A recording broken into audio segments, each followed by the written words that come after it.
दोस्तों नमस्कार। आप आज की चर्चा में आपका स्वागत है। और आज हम बात कर रहे हैं मायावती की। मायावती की उत्तर प्रदेश में एक रैली आज हुई और उस रैली में लाखों लोग जमा थे।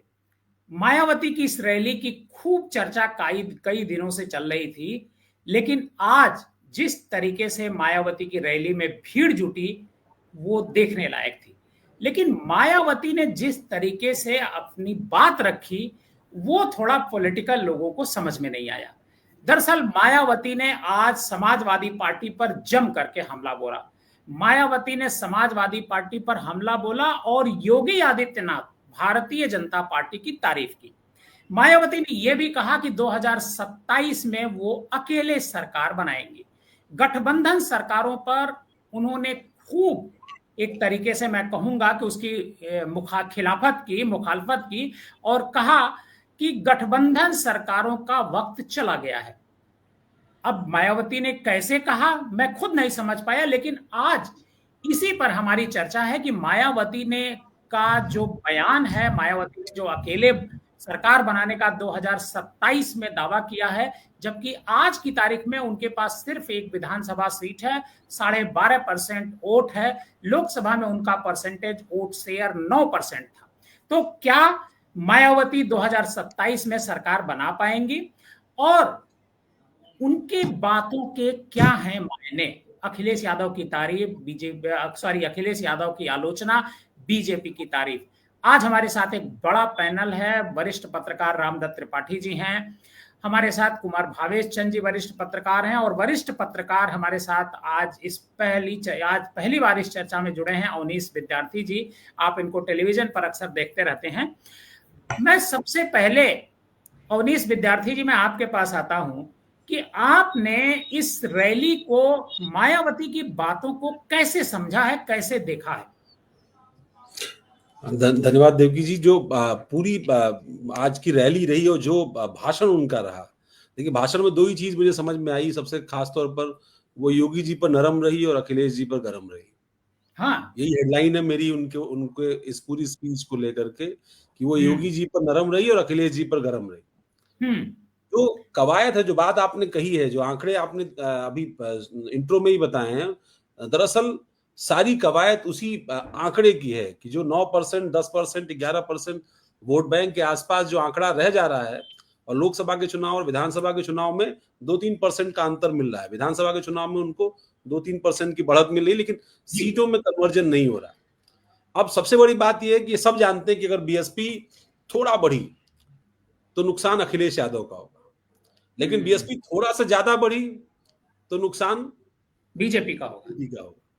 तो ये बहुत साफ है। लेकिन अकेले लड़ने का जो दम है ना, वो अकेले लड़ने का दम जब बीजेपी नहीं कर पा रही, देश की सत्ता पर इतना मजबूती से काबिज है, इतना वोट परसेंटेज है, इतना स्ट्रेच कर लिया है, ये तब अच्छा लगता था जब वोट प्रतिशत 28%, 27% या 26% के आसपास पॉलिटिकल पार्टीज या एक गठबंधन वोट पाता था, और वो चुनाव निकाल करके ले आते थे, सीटें निकाल करके ले आते थे 150 से 200 के बीच में, और वहां पर वो सरकार बनाने में कामयाब रहते थे। लेकिन आप देखिए ना, मायावती एक बार मुख्यमंत्री जब बनी और उसके पहले जब मुख्यमंत्री बनी, तो उनकी सीटों के आंकड़े में अंतर कितना था। जब वो पहले 3 बार सीएम बनी तो उनका आंकड़ा 100 से भी कम था, या 100 के आसपास जो भी था, मतलब 100 से बहुत ज्यादा नहीं था। लेकिन जब वो फाइनली आखिरी बार बनी तब 2007 में उनको बहुमत मिल गया। लेकिन जब वो 7 में बहुमत मिला, तब चुनाव में जो वोटिंग होती थी उसका प्रतिशत कम था। आज प्रतिशत बढ़ करके 43-45% तक आप एक पार्टी या एक वोट पाता है, तब जाकर के आपको चुनाव जीतने में सफलता मिलती है। तो पहले जब आप 32% पर सरकार बन जाती थी। जी हाँ, और अब जब आप 9-10% पर टिकेंगे और वहां आप अकेले लड़ने की बात कर रहे हैं, आप किसी गठबंधन के साथ नहीं जा रहे हैं, जब देश और प्रदेश अलग अलग मतलब दो ध्रुवों में बट रहा है सियासत में, वहां आप कह रहे हैं कि हम आइसोलेट होकर के चलेंगे।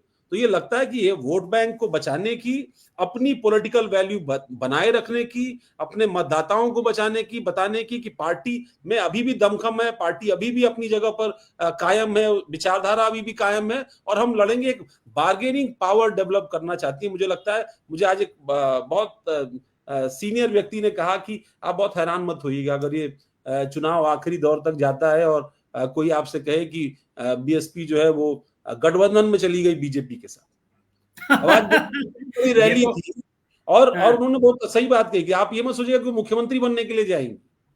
अब तो उनका टास्क है कि 100 सीटें भी लड़ करके अगर वो 50-60 सीटें जीत जाएंगी तब तो आ जाएंगी इतनी सीटें। तो वो दिल्ली में कुछ सोचे अपने लिए, कुछ उपराष्ट्रपति बनना सोचे, कोई और भूमिका सोचे, इस तरीके की भूमिका देख सकती हैं, क्योंकि वो जानती हैं उनके पास अब काशीराम बनने का, अंबेडकर बनने का कोई और मौका नहीं है, अनलेस कि वो राष्ट्रीय परिदृश्य में किसी एक भूमिका में चली जाएं, जो कि इतना आसान भी नहीं। और पार्टी शून्य पर है, पार्टी के एक दो विधायक सांसद नहीं जीत करके आ रहे, देश में जीत करके नहीं आ रहे, मुश्किल हो जा रहा है। मैं एक सवाल लेना चाहूंगा आपसे, उसके बाद में मायावती का बयान भी आपको दिखाऊंगा कि मायावती बिना गठबंधन के उतरने की बात उस समय कर रही हैं जब वो समाजवादी पार्टी के साथ 19 में चुनाव लड़ती हैं तो 10 लोकसभा सीटें जीतती हैं, और जब 24 में अकेले लड़ती हैं तो 0 पाती हैं। सच बात है। और स्ट्राइक रेट की बात है ना, आज भी मैं कह रहा हूं, आज अगर अभी वो गठबंधन कर ले किसी भी गठबंधन के साथ तो उनका स्ट्राइक रेट बीजेपी या समाजवादी पार्टी जिसके साथ भी वो गठबंधन करें उनकी तुलना में ज्यादा होगा। लेकिन फिर वही बात है कि वो ये बात एक्सप्रेस नहीं कर सकते। देखिए आज इतना बड़ा मौका था, जहां जितना भाषण मैंने सुना, मैं पूरा भाषण तो नहीं सुन पाया पर जितना भाषण मैंने सुना, उन्होंने जस्टिस गवई वाला मुद्दा उस तरीके से रेज नहीं किया। जस्टिस गवई का नहीं था, हरिओम जो रायबरेली में मारा गया, पीट पे उन्होंने इतनी बर्बर मर्डर जैसे अंग्रेजों का जमाना हो, उसको भी उन्होंने उठाया नहीं। और इसीलिए मैं कह रहा हूं, क्योंकि अब उनके निशाने पर अखिलेश यादव दिखाई दिए। और वो क्यों दिखाई दिए? क्योंकि 22 और 24 के चुनाव में जो अम्बेडकराइट लोग थे या उस मिशन के लोग थे, उनको उनकी जुटान उन्होंने उनके पास कर ली। उनके जो करीबी नेता थे, वो चाहे आप राम प्रसाद चौधरी कह लीजिए, लालजी वर्मा कह लीजिए, राम अचल राजभर कह लीजिए, तमाम सारे जो नेता थे जो उनकी विचारधारा से जुड़े हुए थे, वो सब नेता अखिलेश यादव के साथ, इंद्रजीत सरोज ले लीजिए, तमाम सारे नेता उनके साथ जो है जुट गए। अब ये बात खलती तो होगी मायावती को, और उनको भी लगता होगा कि भाई मेरे ही वोट के साथ जुड़ करके ये भी 22-26% वोट वाली पार्टी थी, ये बढ़ करके 30-32-35% और 36% तक चली गई पिछले 22 के चुनाव में। और 36% पाने के बाद भी आप देखिए सीटें फिर भी 120-25 के आसपास गठबंधन की आई थी।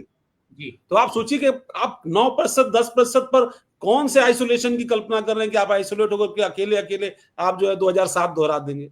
संभव कैसे है ये बिल्कुल संभव नहीं है। मैं एक बयान मायावती का सुनवाता हूं जो आज उन्होंने कहा।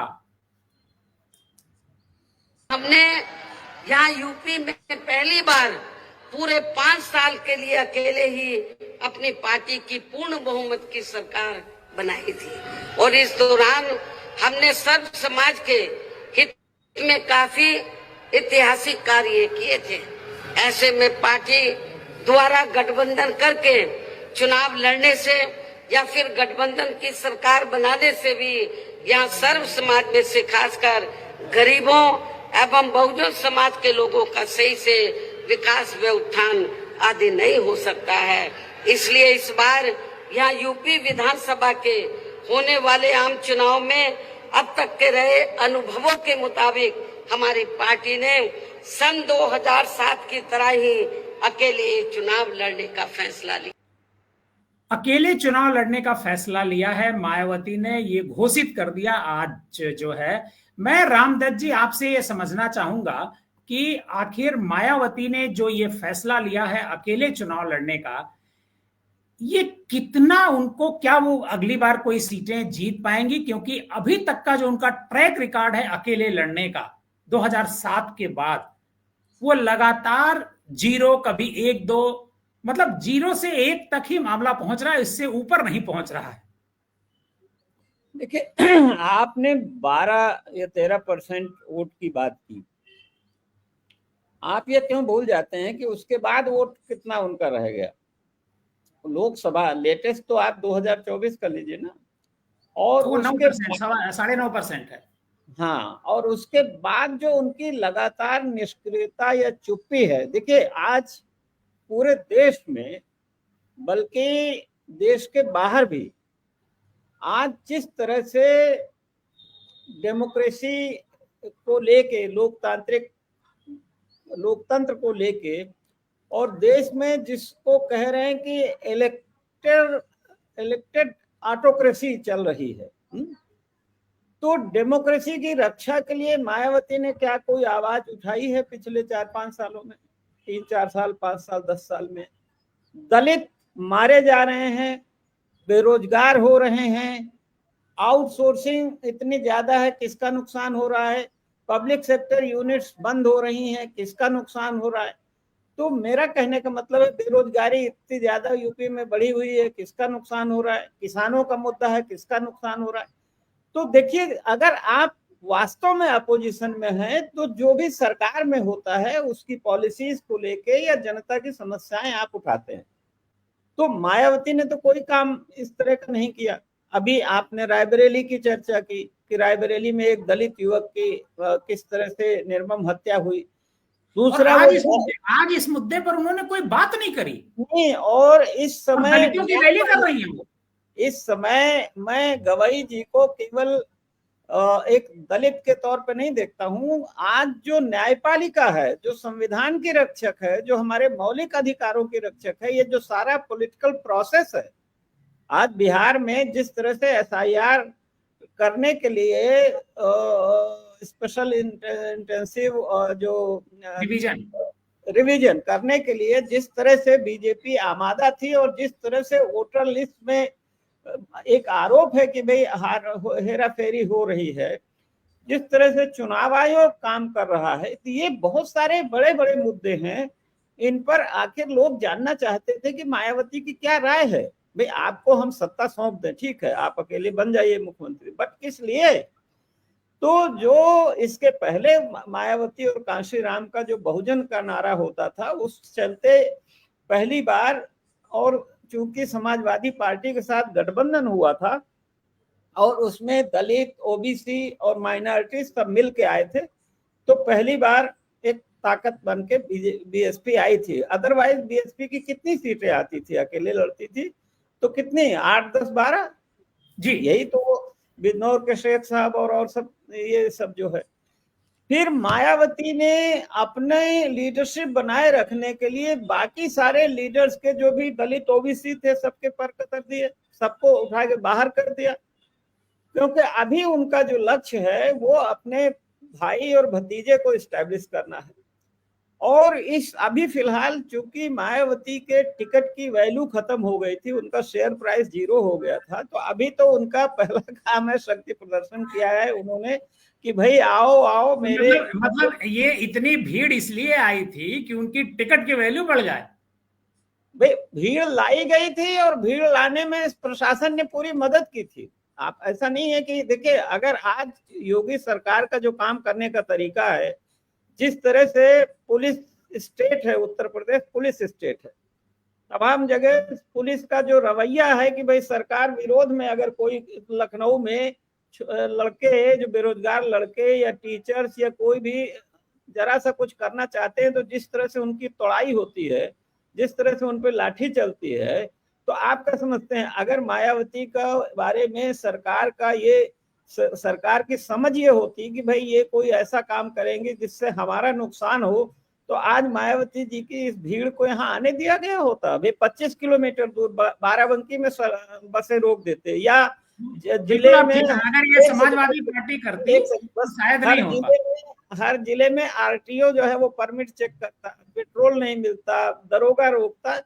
तो फिलहाल मायावती का एम ये है कि उन पर मुकदमे दोबारा ED CBI ना आए, और जो अवनीश ने कहा कि भाई 2027 में उनको इतनी सीटें मिल जाए कि किसी और की मेजॉरिटी ना हो, तो मेरी बार्गेनिंग पोजीशन आ जाए। और वो बार्गेन किसी के साथ भी कर सकती है। वो गुजरात मोदी जी का प्रचार करने भी जा चुकी है। तो हमें ये नहीं भूलना चाहिए कि मायावती जी का या BSP का, काशीराम का हमेशा ये मकसद रहा है कि हमको सत्ता में आना है, हम अमर बेली हैं, जो हमको मौका दे दे उसके साथ चले जाएंगे।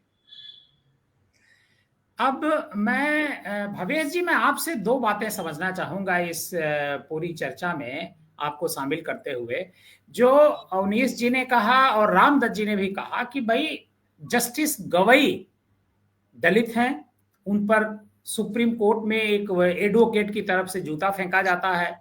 और बगल में, जहां लखनऊ के बगल में ही रायबरेली में एक हरि ओम नाम का व्यक्ति होता है, जिसको बर्बर तरीके से, उसके बहुत सारे वीडियो हैं, वो वीडियो दिखाया नहीं जा सकता है, इतना बर्बर तरीके से उनको मारा गया है।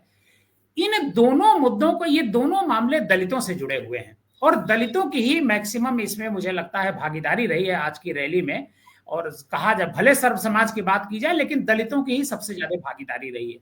इन दलितों के बीच भी इन दोनों मुद्दों पर कोई बात मायावती ने क्यों नहीं की?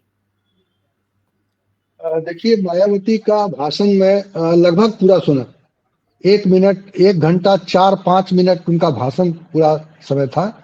मैं पूरे भाषण को बहुत ध्यान से सुना जी। और जहां से बात शुरू की, उन्होंने पहले सबका धन्यवाद किया कि आपने तो पिछला रिकॉर्ड तोड़ दिया।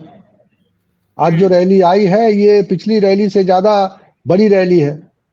और उनका फोकस इस बात पर था कि उस रैली के बहाने अखिलेश यादव पर भी हमला किया जाए। उन्होंने बहुत अगले 3-4 मिनट के अंदर ही पहले अखिलेश यादव का खाता खोल दिया कि जब हमने ये बनाया था, स्मारक बनाया था जहां पर हम आज ये रैली कर रहे हैं, तो हमारी मंशा ये थी कि इससे जो आमदनी हो, उससे इसी तरह का विकास हो और इसी तरह के कामों में लगाया जाए।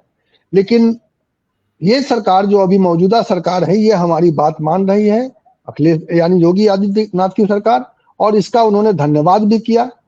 और पिछली सरकार इसके साथ ऐसा नहीं कर रही थी, इसके लिए उन्होंने उनको चेतावनी भी दी।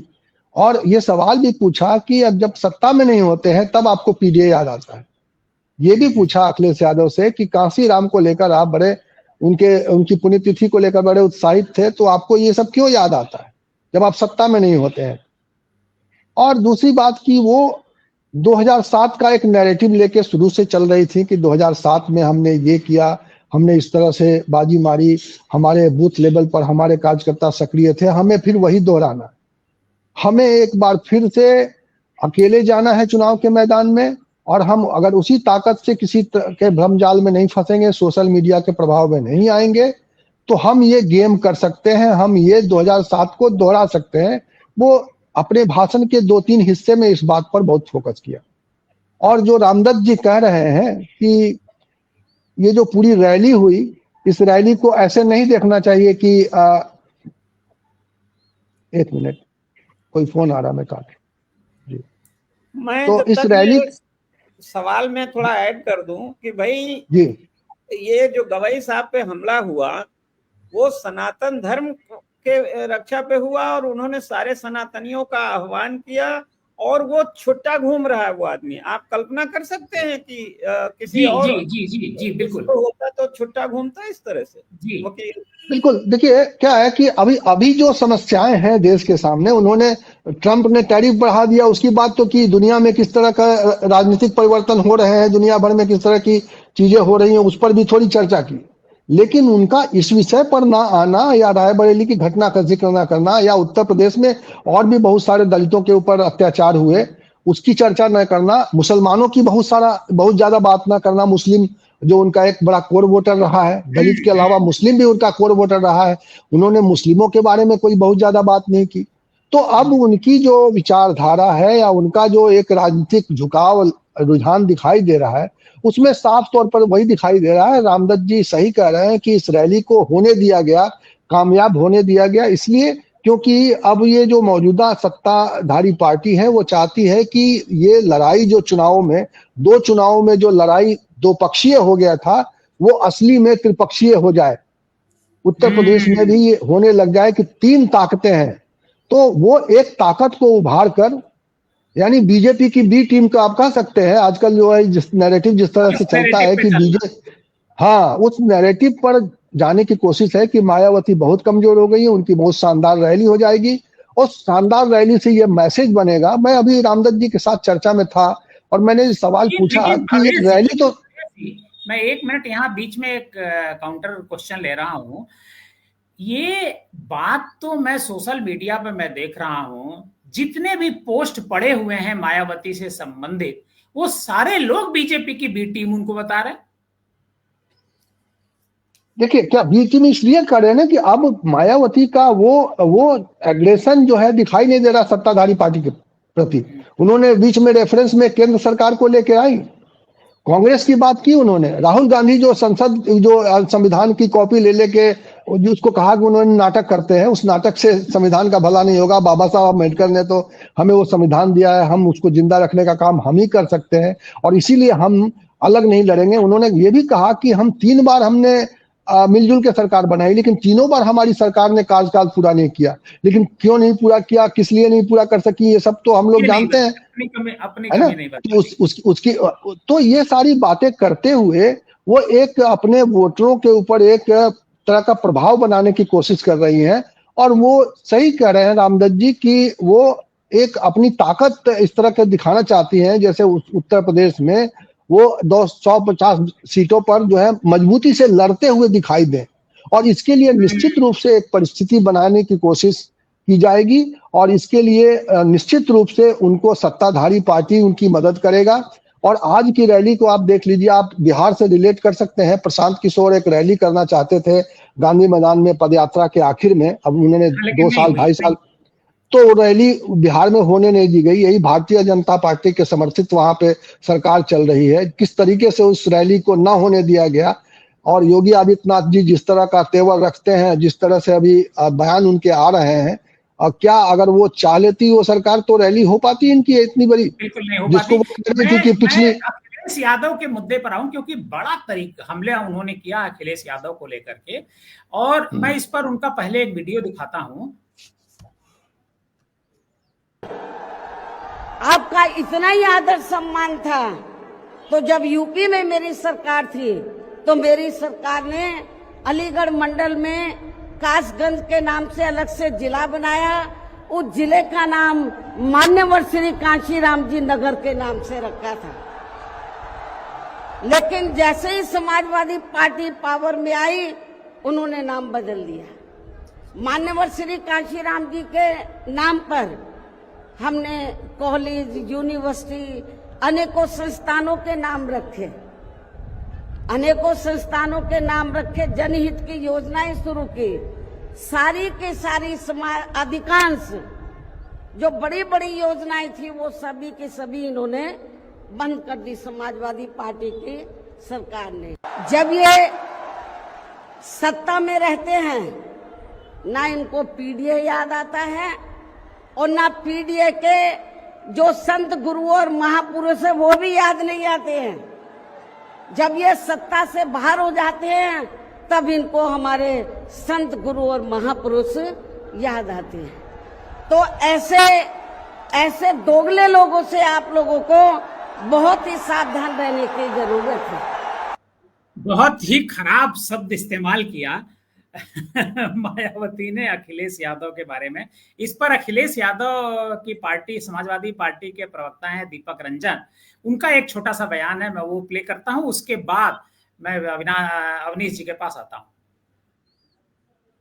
कहलवा रहा है इस तरीके की बोली भाषा, जहां तक मैं जानता हूं आदरणीय मायावती जी को, ऐसी उनकी बोली भाषा नहीं रही। रहा सवाल देखिए दलित उत्पीड़न का, आज भारतीय जनता पार्टी की सरकार में जिस तरीके से दलितों के साथ उत्पीड़न हो रहा है या उनके समाज के साथ उत्पीड़न हो रहा है और उसी सरकार की वो तारीफ कर रही हैं, तो जग जाहिर है कि किसके इशारे पे वो क्या कह रही हैं और उनसे कौन क्या कहलवाना चाह रहा। रहा सवाल देखिए दलितों के उत्पीड़न का या दलितों के शोषण का, समाजवादी पार्टी ने सदैव जो है दलितों के उत्थान की बात की है, चाहे सरकार में रही हो समाजवादी पार्टी या सरकार में ना रही हो। और रहा सवाल देखिए पीडीए का, आज इस सरकार में हम उस पीडीए की आवाज बन करके निकल रहे हैं या उस पीडीए की आवाज सड़क से लेकर के सदन तक समाजवादी पार्टी उठा रही है। पीडीए का मतलब पीड़ित, दुखित, अपमानित। जो इस सरकार में आज की तारीख में पीड़ित है, दुखित है, अपमानित है, समाजवादी पार्टी के कार्यकर्ता, समाजवादी पार्टी के राष्ट्रीय अध्यक्ष आदरणीय श्री अखिलेश यादव जी लगातार जो है पीडीए की आवाज बन करके जो है आवाज उठाते रहते हैं, चाहे वो सड़क पे आवाज उठानी हो, चाहे आंदोलन करना हो या प्रदर्शन करना हो या सदन में आवाज उठानी हो। तो मैं समझता हूं कि हमको किसी की सर्टिफिकेट की जरूरत नहीं है और ये पूरा देश, पूरी दुनिया, पूरा उत्तर प्रदेश देख रहा है कि आज की तारीख में आदरणीय मायावती जी किसके इशारे पर, कहने पे काम कर रही हैं। तो आने वाले समय में जो है आदरणीय मायावती जी हो या सरकार में बैठे लोग हो, निश्चित रूप से इसका जवाब मिलेगा। मैं ये समझना चाह रहा था अवनीश विद्यार्थी जी आपसे कि जिस तरीके से उन्होंने ऐसे शब्द का इस्तेमाल किया अखिलेश यादव के लिए, जिस अखिलेश से उनके रिश्ते बुआ और भतीजे के रहे हैं, और उनके साथ जब वो 19 में चुनाव लड़ती हैं तो 10 लोकसभा सीट वो जीतती हैं और 5 समाजवादी पार्टी जीतती है, तो फायदा तो मायावती को होता है अखिलेश के साथ, और उन्हीं अखिलेश के बारे में इस तरह की बात कर रही हैं। अवनीश जी। नहीं, देखिए, एग्रेसिव जो है बोलने का उनका अपना एटीट्यूड पहले भी रहा है। वो जब 2007 की सरकार आप याद कर लीजिए, या 2012 से 17 जब अखिलेश यादव की सरकार थी, वो जब भी इस पूरे परिवार को संबोधित करती थी, उनकी भाषा तीखी होती थी।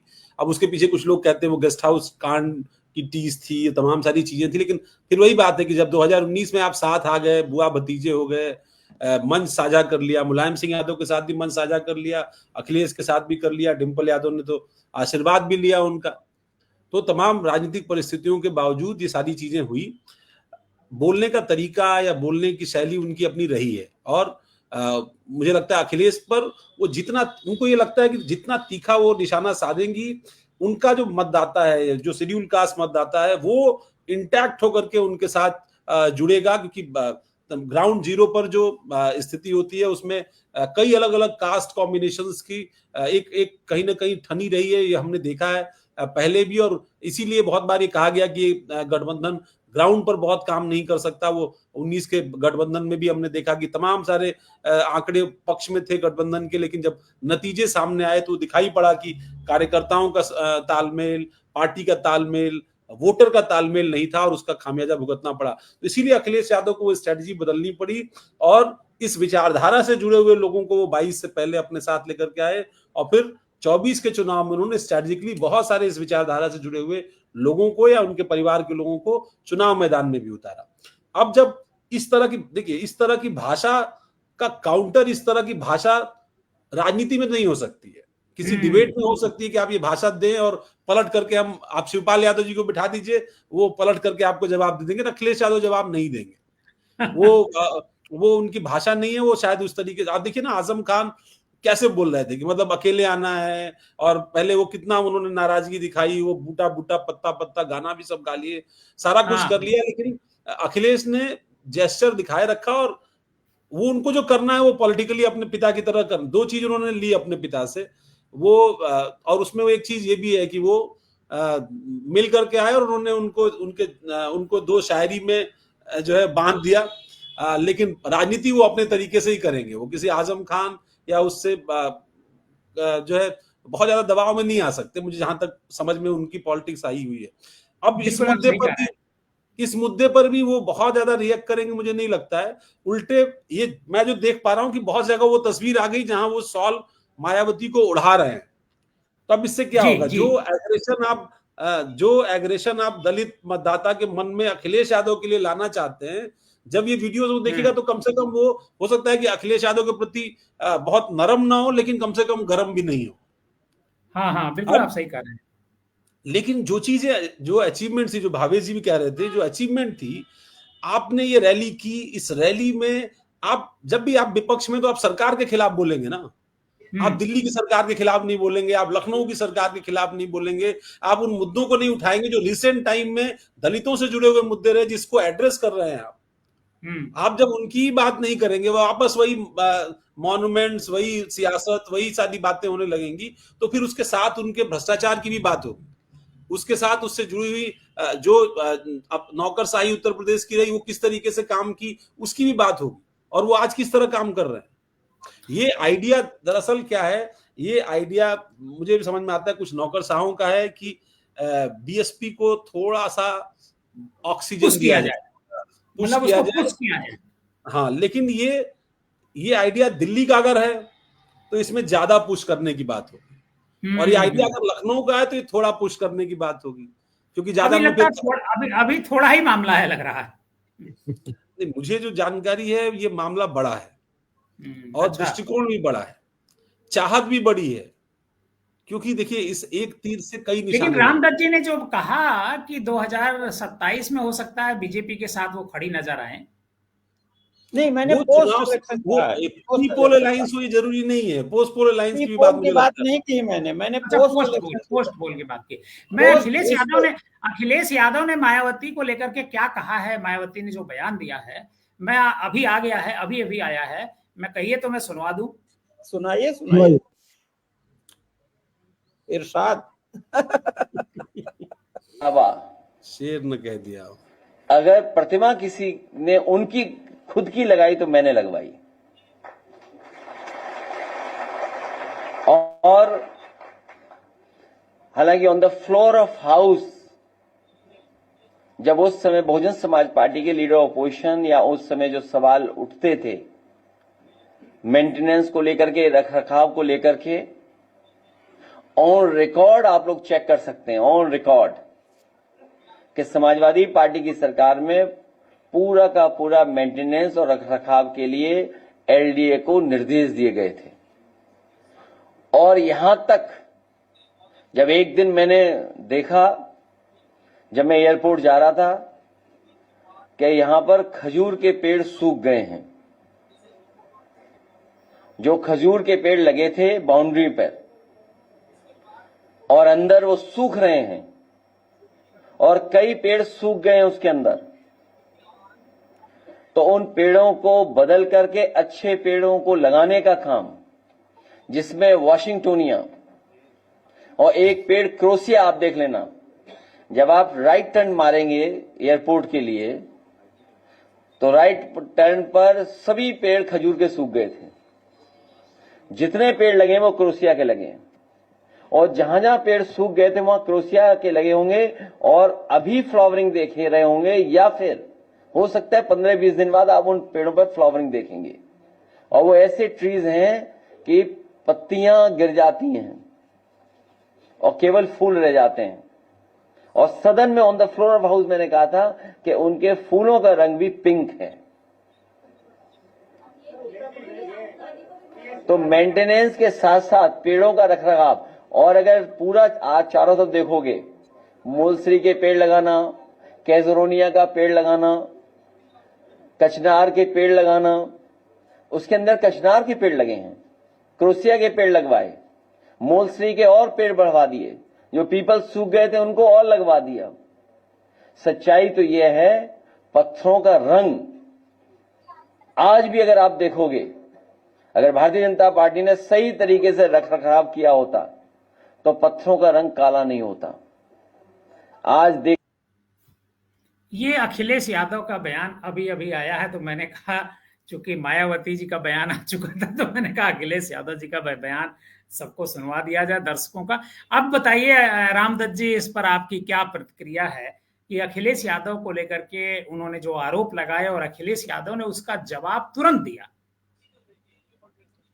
देखिए, अखिलेश यादव जी पे उन्होंने आरोप लगाए, भाई इसीलिए जो आप कह रहे थे कि बड़ी रणनीति है, एक माहौल ऐसा बन रहा है और बीजेपी सर्कल्स में ये इस तरह का उनके अंदरूनी सर्वे ये हो रहे हैं कि भाई बीजेपी कमजोर हो रही है। उसके कई कारण हैं, युवा नाराज है, किसान नाराज है, और सबसे बड़ा नाराजगी बीजेपी के कार्यकर्ता है। और उसका फायदा जो है वो इंडिया गठबंधन को, जो अलायंस है कांग्रेस का, अकेले समाजवादी पार्टी अकेले नहीं, कि वो माना जा रहा है कि उसको मिल रहा है। तो और एक चीज आपने देखा होगा कि इस समय पिछले कुछ वर्षों में जो दलित इंटेलिजेंसिया है उसका झुकाव जो है वो मोहभंग हुआ है मायावती से। चाहे एक, आप तो जाहिर है कि 84 के बाद ये जब बनी बीएसपी, तो सबसे ज्यादा जो सपोर्ट दिया बीएसपी को काशीराम को, खाली मायावती की वजह से नहीं, काशीराम ने को जो मिला तो दलित ब्यूरोक्रेसी से, दलित जो पहले भी उनका जो DS4 या एक जो संगठन था वो बामसेफ, तो उसमें जी बामसेफ और DS4 और बेसिकली दलित ऑफिसर्स का, दलित ब्यूरोक्रेसी का या दलित कर्मचारियों का संगठन था। तो उसका जो सपोर्ट था वो धीरे धीरे क्षीण होता गया है, क्योंकि उनसे उम्मीद नहीं है। दूसरे जो दलित इंटेलिजेंसिया है, प्रोफेसर्स हैं, टीचर्स हैं, लेक्चरर, उसका सबसे बड़ी वजह यह है कि ये जो हिंदुत्व का प्रभाव कट्टर हिंदुत्व का प्रभाव जिस तरह बढ़ रहा है, और जिस तरह से आप कह सकते हैं कि भाई गवई जी पे जो हमला करने वाला जो सनातन धर्म की बात कर रहा है, अभी मैं देख रहा किसी ने कहा भाई उसका संघ से भी संबंध था कहीं न कहीं। तो जिस तरह से प्रतिगामी शक्तियां, जो एक संविधान जो है, देखिए भारत का स्वतंत्रता आंदोलन और उसके जो वैल्यूज थे और उससे जो संविधान बना, तो उससे सबसे ज्यादा ताकत किसको मिली? दलित कम्युनिटीज को मिली, ओबीसी को मिली, और माइनॉरिटीज को प्रोटेक्शन हुआ। आज इन तीनों पर हमला हो रहा है, आज ये तीनों टारगेट में है। आप देखिए उत्तर प्रदेश में इतनी बड़ी माइनॉरिटीज की कम्युनिटी है, किस तरह से उन पे जो है बुलडोजर चल रहा है, किस तरह से तमाम वो हो रहा है। मायावती जी ने कोई जरूरी नहीं समझा, तो जाहिर है कि मायावती एक शब्द मायावती ने नहीं बोला। हाँ, तो इसीलिए अखिलेश यादव को टारगेट पे वो ले रही हैं, वो विलेन बनाना चाहती हैं, ताकि जो झुकाव हो रहा है दलित या ओबीसी या जो कमजोर है, देखिए खाली काशीराम ने खाली दलित समुदाय को नहीं जोड़ा था, जो गरीब है, तमाम जो ओबीसी में जो लोअर ओबीसी है, जिसको कहा जाता है ना कि भाई अति पिछड़ा, वो भी इनके साथ। ओबीसी का मतलब पिछड़ा ही हुआ, बैकवर्ड एंड ओबीसी, बैकवर्ड मतलब सबसे पिछड़ा नहीं, अति पिछड़ा। देखिए वो आप बिहार में देखेंगे तो कर्पूरी ठाकुर ने अति पिछड़ा एक अलग वर्ग क्रिएट किया था, बनाया था। और बीजेपी की भी कोशिश रही है बहुत दिनों से कि इस पिछड़ा को, अभी तो इन्होंने भी कहा राजभर ने कि भाई पिछड़ा का जो कोटा है उसको 3 में डिवाइड किया जाए, क्योंकि एक धारणा ये फैलाई गई बीजेपी की तरफ से या बीजेपी वालों ने कि साहब ये जो आरक्षण है उसका दलितों में सबसे ज्यादा फायदा जाटवों ने लिया और ओबीसी में यादवों ने लिया। तो बहरहाल, तो ये जो दलित और माइनॉरिटीज का जो रुझान हो रहा है इंडिया गठबंधन की तरफ, केवल मैं सपा की बात नहीं कर रहा हूं, उसको रोकने के लिए जरूरी है कि वो विलन साबित करें राहुल गांधी को और अखिलेश यादव को। तो ये उनका अटेम्प्ट है। और इससे दूसरी तरफ एक और चीज भी है, जो भारतीय जनता पार्टी भी जो बड़ी हिंदुत्व की बात कर रही है, बृहद हिंदू एकता की बात कर रही है, उसके साथ साथ उसने छोटी छोटी जातियों की भी सुरंगें बिछाई हुई है। तो बीजेपी भी चाहती है कि जो दलित जातियां हैं, दलित वो चाहे राम मंदिर के बहाने या और चीजों के बहाने, राशन के बहाने, वो उनके साथ आए।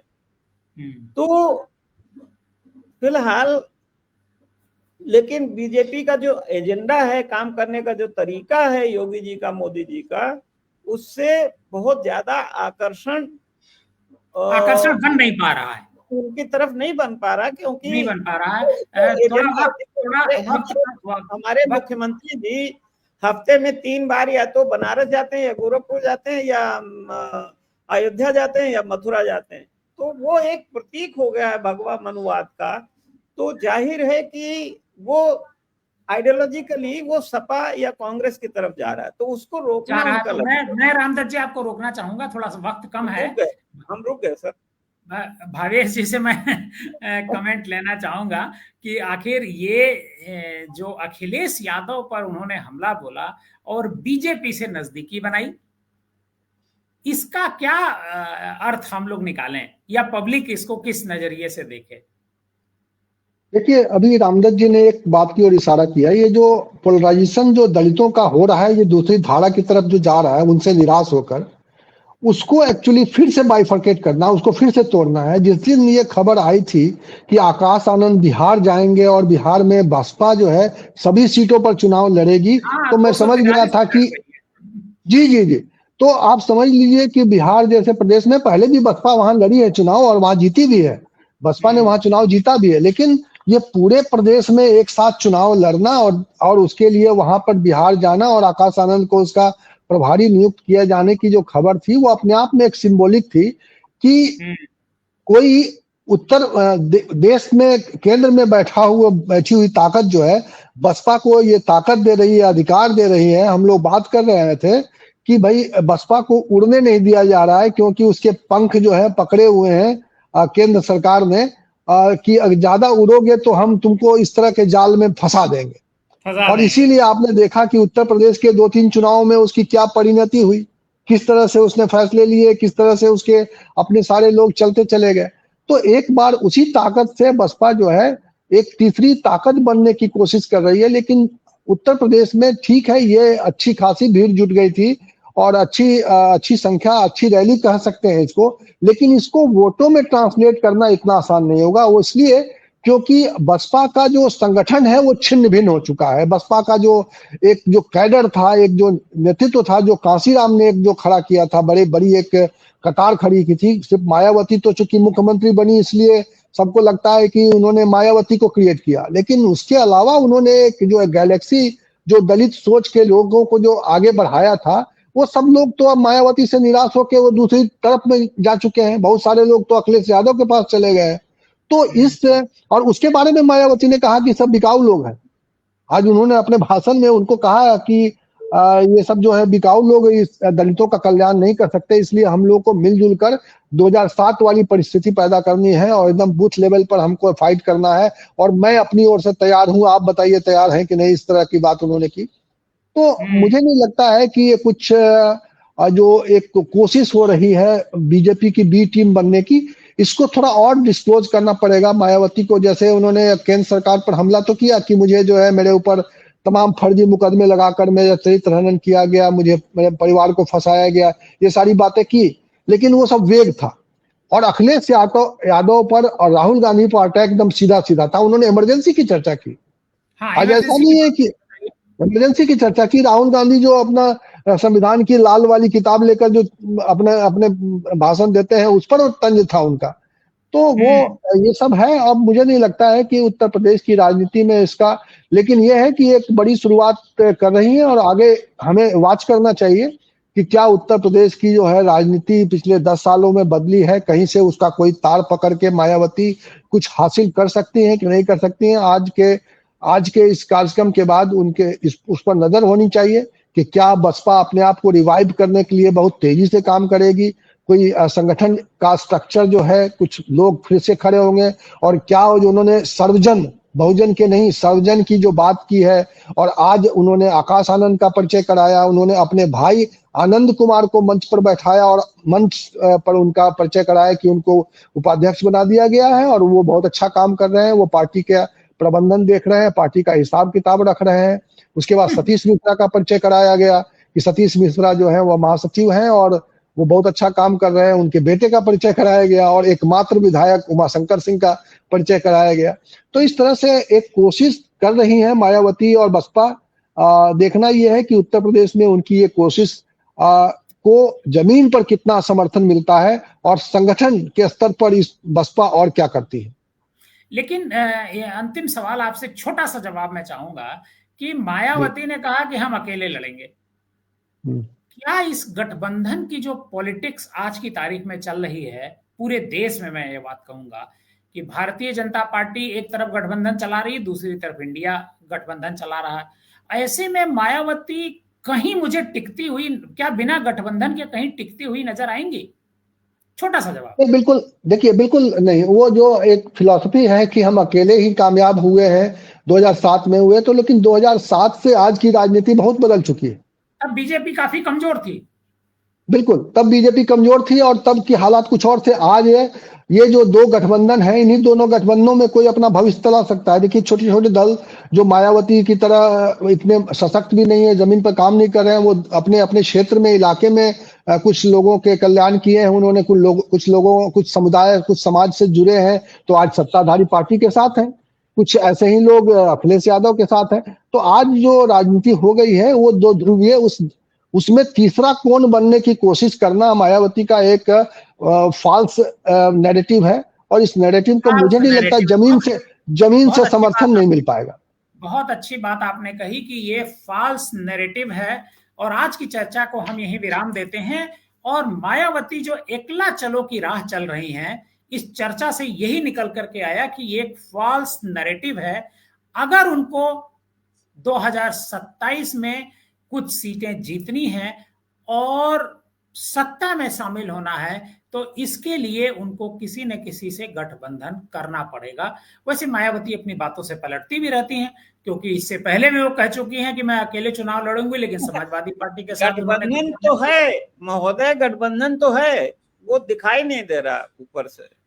अच्छा, वो जैसा रामदेव जी कह रहे हैं कि गठबंधन है, लेकिन वो गठबंधन दिखाई नहीं दे रहा है, और वो गठबंधन इनको अपने आवास से बाहर नहीं निकलने देगा। वो अपने आवास में ही बनी रहेंगी।